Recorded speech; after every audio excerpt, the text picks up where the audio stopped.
Hello and welcome to the Beef Edge, the Teagasc Beef podcast, for all your latest news, information and advice for Irish beef farmers. I'm Catherine Egan, and on this week's episode, I'm joined by Roscommon DairyBeef 500 farmer Martin Connolly to discuss how he has incorporated red clover in the last year into his system, the pros, cons, tips and advice he has for anyone considering red clover this year. Martin, you're very welcome. Why did you decide to put in red clover? I thought about it last year, but the way the year went didn't suit, so I really concentrated on getting in the crop this year.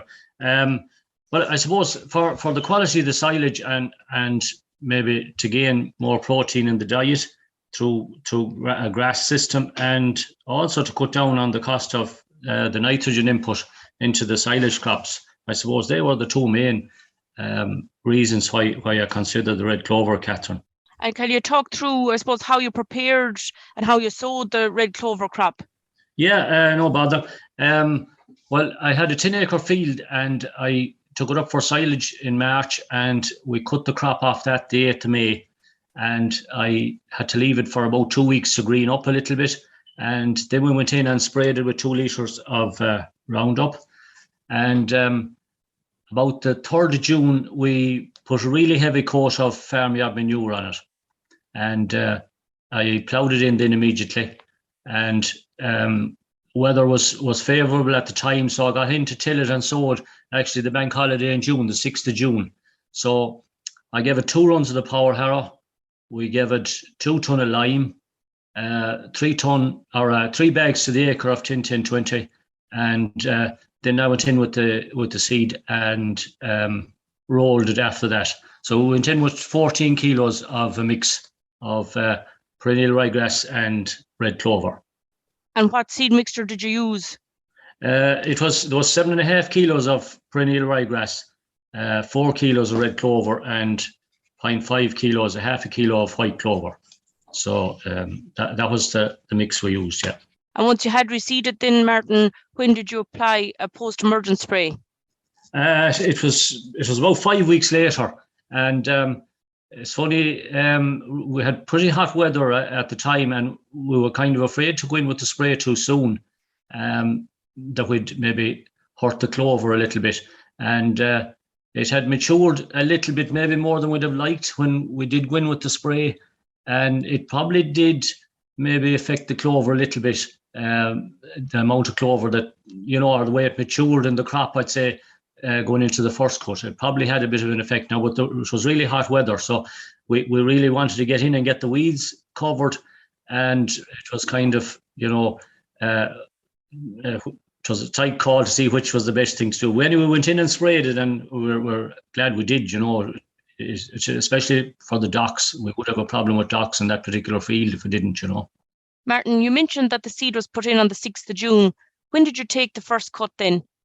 Yeah, we cut it the 9th of August, Catherine, and it was really hot weather as well at the same time. So, we probably would have been thinking of leaving it down for 3 days. And we mowed it at dinner time, and the following day, when I looked at it, it was really beginning to dry out on top, and we thought that the clover might be starting to shrivel a little bit. So we kind of went in and we raked the crop straight away, and we picked it in the following morning. So we only really wilted it for 2 days, and I think it came in at 33% dry matter, that crop. And what was the yield like? It was 4.8 bales to the acre. A good crop, yeah.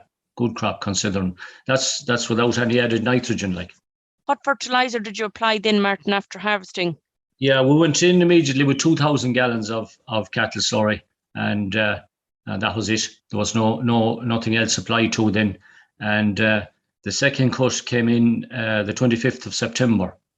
And now the clover was more dominant in the second cut, was a lot more obvious, and there was a good cover of clover in it. Like, it was quite noticeable there in the field. The first thing you see was the clover, really, and there was 4.5 bales to the acre on the second cut, the 25th of September. That wouldn't be as high a dry matter. The weather wasn't just as warm, and we thought we had it, maybe we baled that second colt. We thought we might have baled a bit too soon, but it turned out it was still 25% dry matter, so it was grand. It's actually, I'm feeding that second colt now to Wainlands. It's going in as part of a mix to the Wainlands.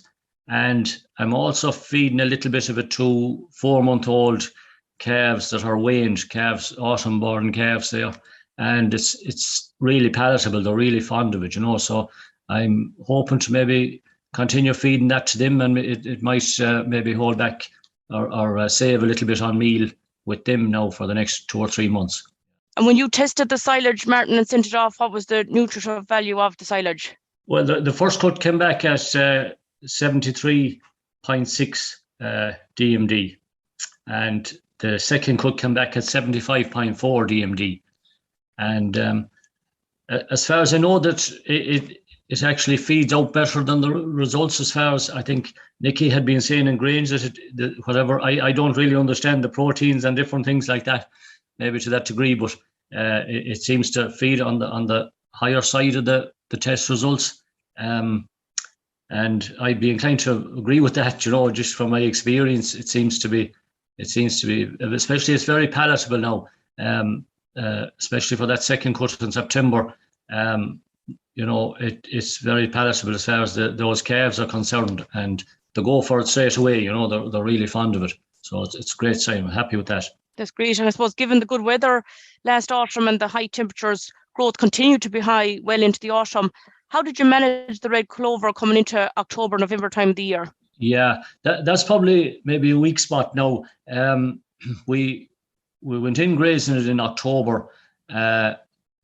We grazed about half the ground, about 5 acres, and we were doing that in acre paddocks. And it was a little bit difficult. I didn't know, was I being a bit hard on it, because the weather was getting bad at the time and ground was getting soft. So we were trying to graze it out as best we could, but we mightn't have been grazing it as tight as we'd like. And anyway, we were about halfway through when I had to take them out again, and we waited. And actually there during the frost, I think it was it early, just end of November maybe, we got back in that time for 2.5 weeks, and we got the remainder, the second 5 acres grazed out grand. So we're quite happy with that. But I'm not sure. That's probably something, a weak spot in the system, maybe, that, if you have a high cover on it going into the back end, of whether you'll be able to get it grazed off properly or not, to give enough of light and air and that to the clover going forward, So it'll be interesting. Now, there was 1 or 2 paddocks maybe that would have grazed, might have got slightly damaged more than you'd like. So it'll be interesting to see how they are going forward now. So we'll have a fairly direct comparison in the field as to how severe one can go or not, Catherine, I suppose, how did you find grazing clovers? Was a lot of farmers have issues or concerns around bloat? Had you any issues with bloat, or how did you prevent it? Well, I didn't. No, I was aware of that, and we kind of took precautions. I would be grazing an adjacent field at the time. So I know the first morning we put the Wainlands in for grazing, we had them let into a fresh paddock for 2 or 3 hours of normal grass, and we also had given them their couple of kilos of meal. So they went in kind of full, and we had absolutely no issue with them. Then, as long as, I suppose, they don't gorge on it, or they're not too hungry at some stage, I suppose that's something you'd have to keep an eye on, I'd imagine. But we had no issue with it doing it that way now, Catherine, yeah. And this is the first year that you'd put in red clover, Martin. What advice have you for farmers that would be considering putting in red clover this year, that you'd have liked to have known this time last year when you were in the same situation? Well, I suppose I was probably very lucky with the year and the way the year came. We got to harvest the crop in good conditions on both occasions, and we got it grazed out reasonably well. So, not every year is the same. I suppose I would be kind of used to reseeding and whatever. So, I suppose the P's and K's are important. Lime is important. I suppose tilling it properly as well, your post-emergent spray. And I think you'd need reasonably good ground, Catherine, because I'd just be afraid of having a nice crop that if you couldn't get into harvest, it maybe in reasonable time that, you'll be losing out a little bit. So, I think you'd have to plan the ground you want to reseed with red clover, to get the best juice out of it. Now, that's my advice, maybe, or opinion. No, that's great, Martin. And I suppose for the year ahead, what's your plan for the coming months with this field of red clover? Well, it's grazed out now to the best of our ability. So I'll be getting into that with slurry as soon as possible, whenever the weather permits. And we'll be putting probably 2,500 gallons of slurry on it as soon as possible.